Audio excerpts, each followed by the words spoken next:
Farm, Food, Facts, where every farmer, every acre, and every voice matter. Welcome to the Farm Food Facts interactive podcast presented by the U.S. Farmers and Ranchers Alliance for Wednesday, December 5th, 2018. Today, our thought leader is Mary Shelman, former director and a current advisor to the Agribusiness program at Harvard Business School. Mary is an internationally recognized thought leader on the future of the global agri-food industry. Later in the podcast, we'll begin our Christmas celebration with a discussion with Steve Meyer, Christmas tree farmer extraordinaire. Let's get started. Mary, welcome to Farm Food Facts. Let's get started by talking about the evolving definition of sustainability. And for many, it's getting a bit confusing these days. It's clearly much more than just carbon and water now. Help us understand. Oh, Phil, good morning. Thanks so much for having me on the show. Sustainability, been following this fairly closely for the last, 10 or 12 years or so, from my time at Harvard and then also in industry. I think when we started out, we all felt a little uncomfortable. We thought maybe this was just about greenwashing, but I've seen this unfold now. The boundaries just keep expanding to include many other dimensions. And so we have the typical environmental concerns, the carbon, the water, the biodiversity, which are extremely important at the farm level. But the consumer now starts lumping into areas of sustainability, things like animal welfare, fair labor practices. Health and nutrition, I think, falls into the boundaries of sustainability, which, starts to tie together the fact that, the food that we eat has, that most important link to the health of, ourselves individually, but also the health of the entire population. And then, of course, the health of the planet. With all these confusing messages out there, and certainly now having the consumer as part of this, are we at the risk of losing a good definition of sustainability on the farm? And how can we make some clarity here? Well, I think it's important thing to me is that on the farm is this understanding that you are a part of this chain that, ultimately ends up with the consumer for almost every product that's there, whether it's in the form of food, whether it's in the form of fuel, whether it's in the form of what we wear on the bodies, and also in the form of environmental services. The fact that, farms have pollinator areas and protected woodlands, or I believe we're even going to go to start, calculating the carbon sinks of certain areas. So I think it's very challenging at the farm level today to figure it out, because historically, what I always hear, and I grew up, my dad was a farm equipment dealer, bought a farm that I still own today. So I consider myself, a farmer, even though I'm not the actual producer of that land, is that to be part of this system, it's, that what you do is very important to the consumer, but it's not just about telling a nice sustainability story that, we're sustainable, we've been, here for generations. It's actually having the measurements, the proof to back it up. And I think that's one of the most exciting things today, that at the farm level is we have new tools, new technologies that allow us to measure in a much finer way. And because of that, to manage in a much more accurate way. So thinking about, digital agriculture, taking that, whether it's on, how to grow crops, how you're managing livestock, dairy herds, and that's an exciting thing, because I think that's where we can finally link things together. But it means that actions need to be taken at the farm, and then ultimately, pulled up the chain into some bigger story to get to the consumer, so they'll have their concerns addressed. And that we have, real metrics. So let's stick with the consumer for a second. How are the expectations of today's, I'm going to call them engaged and empowered consumers, presenting both opportunities and challenges for food companies and ag producers? Well, it's an exciting time. I do think they're engaged today. Many more questions about, where food comes from, how it was produced. And they're very empowered because of the social media avenues that are out there. It's very easy to make yourself known. But the particular driver behind that are these, this group of millennial consumers that we talk about. So I have a 26-year-old son and his new wife who are exactly in that group. And they're so much more careful about, the food choices that they make. It's not that they're vegetarian. It's not that they buy organic, but they do ask questions. They do look at labels. And I think in particular, there's three dimensions of that. First of all, I think to them, they are the strongest, or perhaps the first in this group that will only get stronger is linking, what they eat to health. So to them, food is health. It's not just calories. It's actually the nutrition that goes in the body. That's a very positive change. Second, to them, food is adventure. Maybe many of them have been caught up in this, coming out of the Great Recession, maybe started in with jobs that don't pay as much. The majority of them have substantial student loans. So instead of being able, say, to go to some exotic country, they can eat exotic foods for dinner. And their typical diet, when I grew up, it was like meat and potatoes, right. seven nights a week. Right. Now one night it's Thai, it's Mexican, it's Chinese, it's Italian, and then Peruvian, and all of these, even more differentiated offerings. And so many of those don't have, a heavy protein. What we would think of as a normal protein component is part of that. So that has an impact on the system overall. The third piece of it is a very important piece, which for them, food is identity. So they're making choices based on the food they're eating actually reflecting the values they have. And that's where this sustainability piece really comes in. Many of them don't trust big companies anymore, and they don't trust big farming. They might trust farmers, but there's a separation there about, the practices versus the individual. And I think that's the link that we have to navigate to, and that's where actually metrics come in, because it's, if we can show that the farmer is, doing the right thing, and to do that, you need the actual proof behind it. And that right thing, whether it's on a small scale or a large scale, leads to a journey of continuous improvement. And scale often provides the ability to do things that a small farmer can't do. You can do it, if you're a bigger farmer. But that story needs to be told very carefully and to reach into this values-oriented consumer. So, Mary, how do we get those metrics out there? You mentioned social media. Is it putting some kind of metrics on a package? Is it, on social media? How do we communicate what's going on the farm in a very good way so that we do get that trust of the consumer? We're all still looking for that. I don't believe there's a magic bullet around it. I think I look, back at some of the campaigns that are there, and I think the problem is we get many mixed messages, and of course the way that our market-driven economy works, it means that you're looking for that area of differentiation.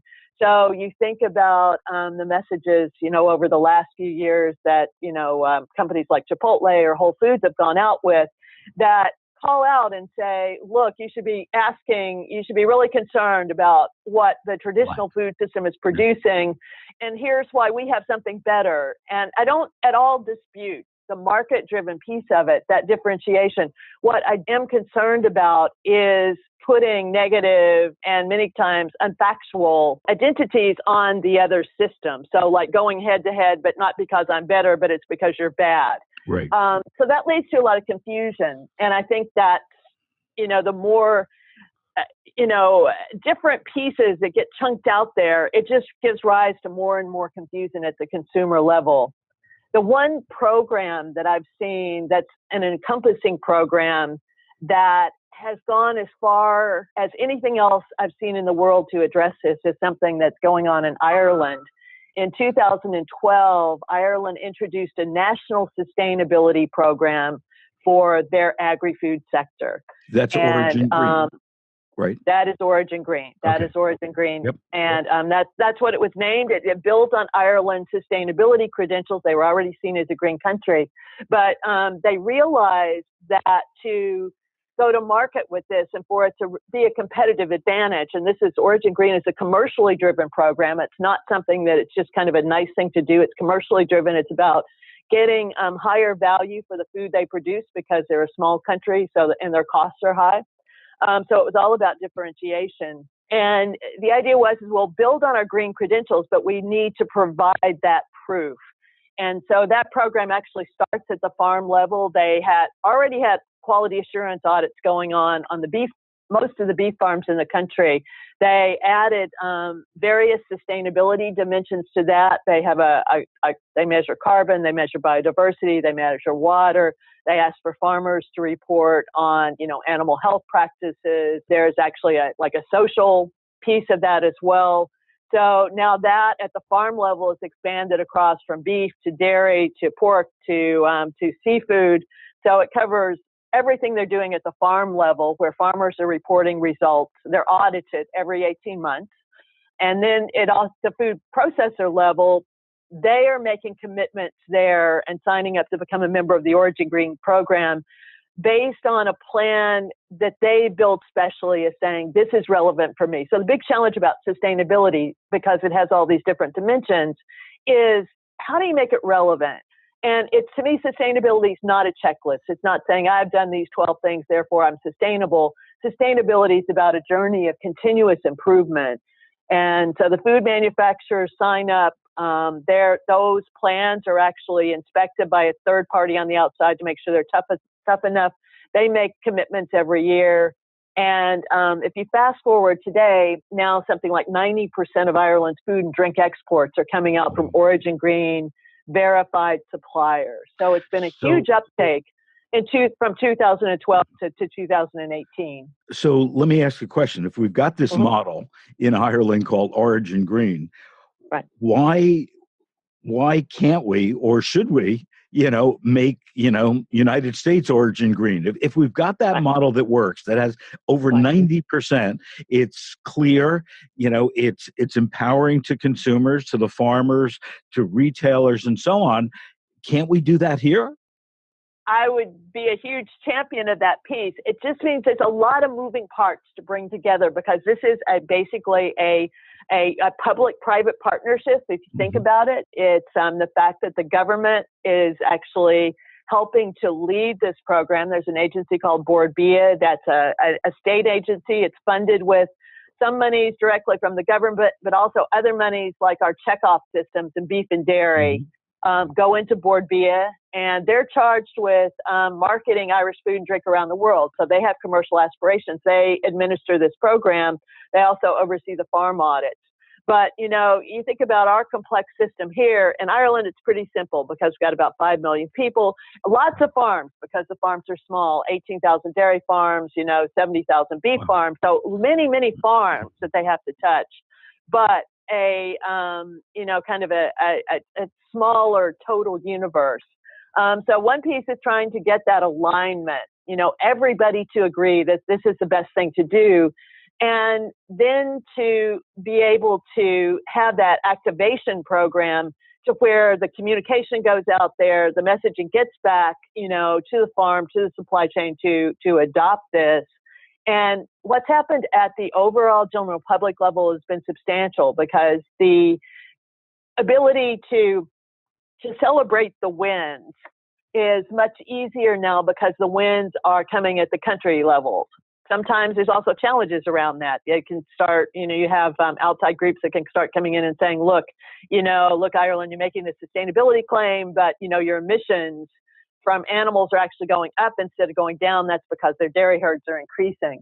But it at least gives them some place to start. They have the baseline measurement, and that's what we don't have here yet, especially across the farm set. So if we could do one thing today, if we could get those baseline measurements, I think that would be a tremendous step forward.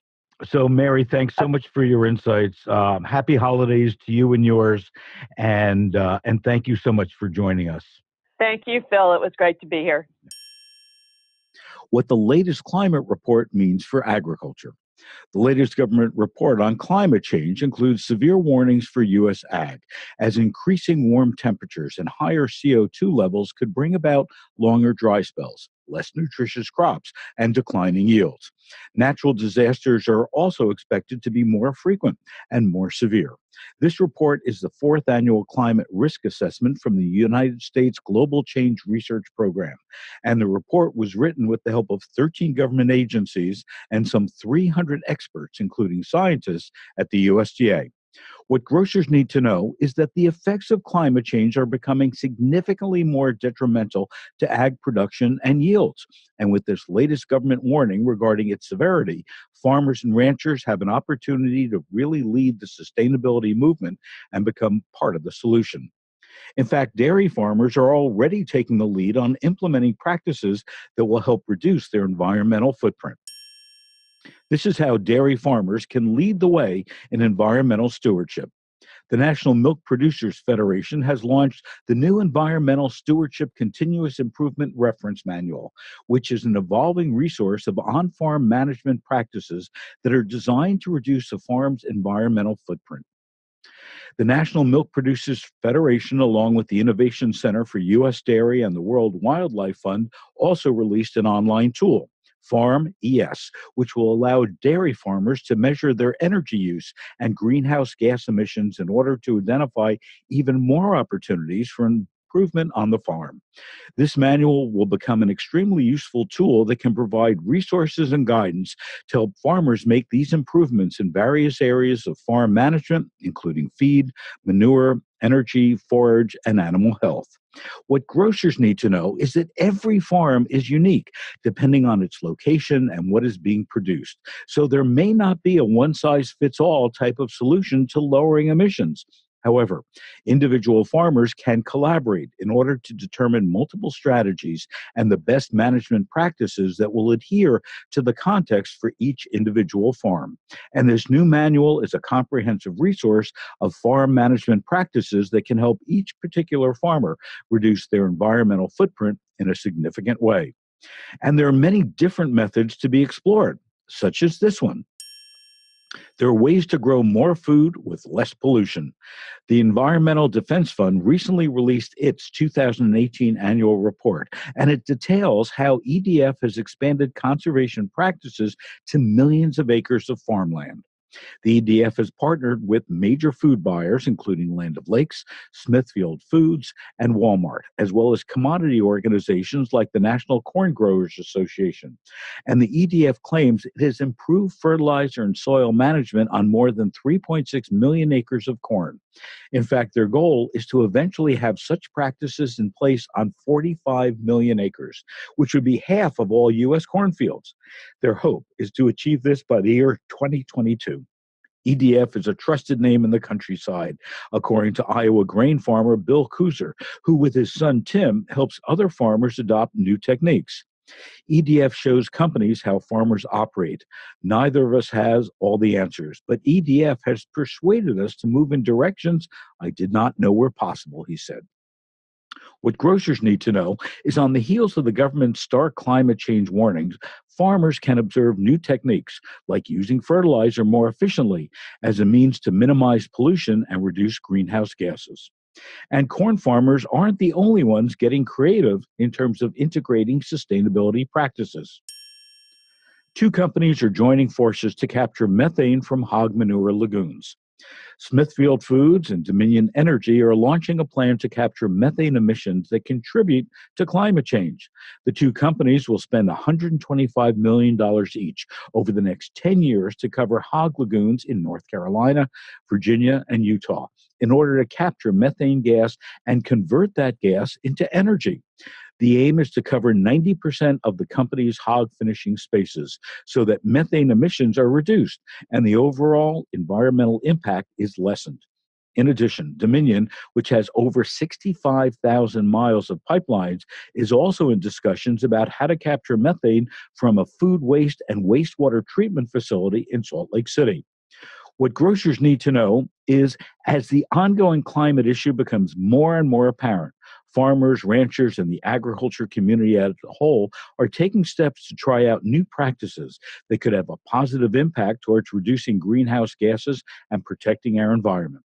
This inspiring attempt from two businesses to take something like hog manure, which is going to happen as a byproduct of pork farming, and convert it into renewable energy sets an example for everyone to explore innovative ways that we can take inevitable waste and convert it into something useful.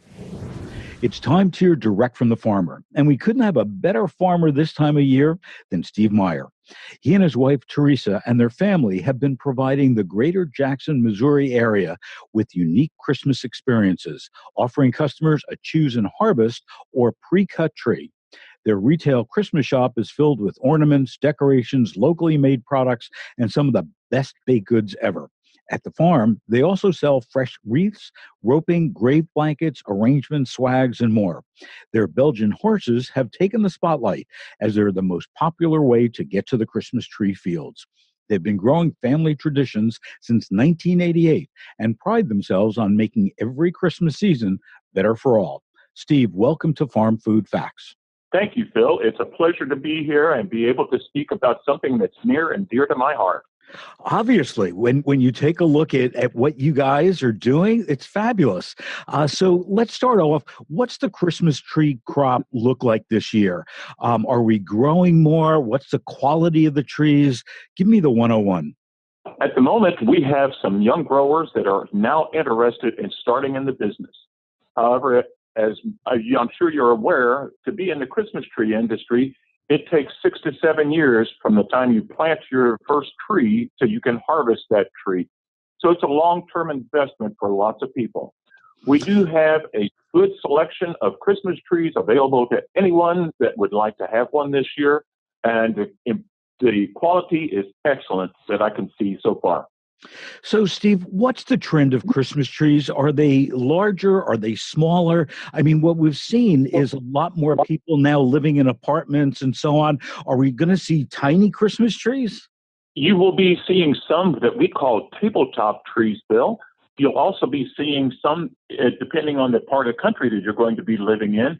We have houses that have now 14, 15, 16-foot ceilings, and they're wanting a tree to accommodate that. So we go from anywhere from about a 4-foot tree up to about a 14-foot tree. The most popular, it seems like, is a 6 to 7, 8-foot tree for most houses, though. So give me some of the process. How do you grow Christmas trees? You've mentioned it's 6 to 7 years until the trees, are mature enough to sell. But what's the process of actually growing Christmas trees? It's a very unique process to watch because if you take time to see the full process, it's supplied by what we call a nursery. They'll take seed from pine cones, they'll plant those and keep it into a nursery bed for up to 2 years or more. Then growers throughout the United States buy from either the state nursery or a private nursery what we call seedlings. The seedlings are then planted into fields where they're raised to the harvest time. And as I told you, this is approximately 6 to 7 years to have a marketable tree, and that'd be a tree somewhere around the 7-foot area. Most of the growth takes approximately 1 year for each foot of tree that you grow. Huh. I didn't realize that. So let's talk about sustainability. Sustainability is something that every farmer and every rancher is really focused on. Besides adding love and joy to our homes, what role does a Christmas tree play in our environment as it relates to sustainability? Still, a Christmas tree is what we call a green product. It provides oxygen for people when it's planted out in the fields, and it helps fight the carbon dioxide problem that our country and other places have. We also consider a Christmas tree, a real Christmas tree, a renewable, recyclable resource. In other words, as you take it and harvest it, it's placed in your house for family tradition, for holiday events, and to bring joy into the house. After that, you can set it outside and use it for other factors, such as a bird sanctuary. The birds love it. That's a cool idea. That's a very cool idea. I've never seen that before, but that's very smart. Yes, and then after you get done with the bird sanctuary in the spring, it can be mulched, used as mulch around your plants, or it can be used as mulch on walkways. Now, I'll tell you, I've got a good story to tell you. When my second son, wanted a Christmas tree, he always wanted one with a long stem underneath it.